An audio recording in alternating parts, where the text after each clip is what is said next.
Yeah, I agree. So Clint, talk to me. What did you see enough from Iowa to say that, look, this is still, you can have a top 4 team built around defense. I don't know. What do you got?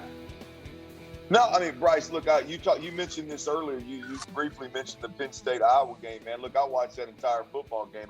When they're sitting at 3-4 in the country right now, there's nothing I took from today that moved me. Like, Yeah. I think they're still two of the better football teams in this country, no question about it.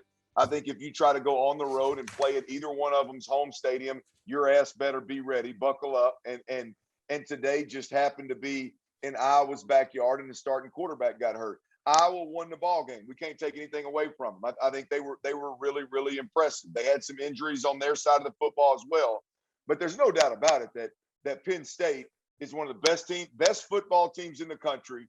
And had their quarterback not gone down, they may have beat Iowa by double digits. That Yeah. game, I don't know how y'all saw it, but the way I was sitting there watching it, it looked to me like Penn State was fixing to walk away with that thing in the second half and just consistently stretch that lead out. And so for me, I got to give Iowa the credit for the victory. Hey, a W is a W.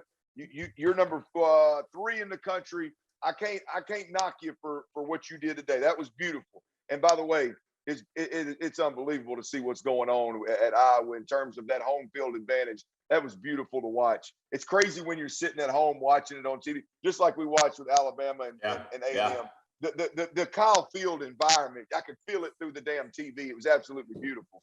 But Penn State, same thing. I mean, I can't knock Penn State for what they did today.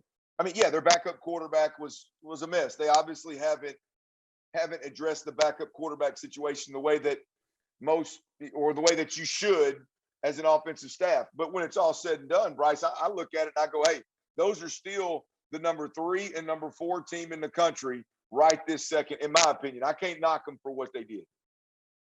Honestly, I'm with you. To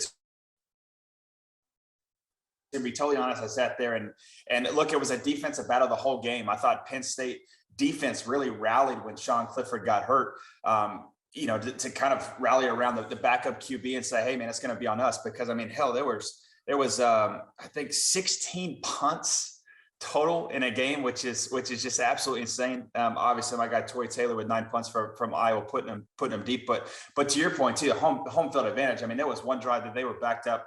They had 3 penalties, false start penalties in a row, based off of how loud that junk was. So I think it was really interesting. And look, you can't take anything away from Penn State. We talked about them last week, and their schedule moving forward is going to be just a juggernaut of a squad. But interesting stat that I pulled today was their Iowa's had 16 turnovers, which, by the way, for you guys sitting on the couch, the ball skills that these DBs in Iowa City have are incredible. I don't know if you guys picked that up, but I mean, it is really impressive to see a DB track a ball like a receiver and go catch it. And every time that the ball is, if it's a 50-50 ball, most of the time we'd like to say our receivers are going to catch it.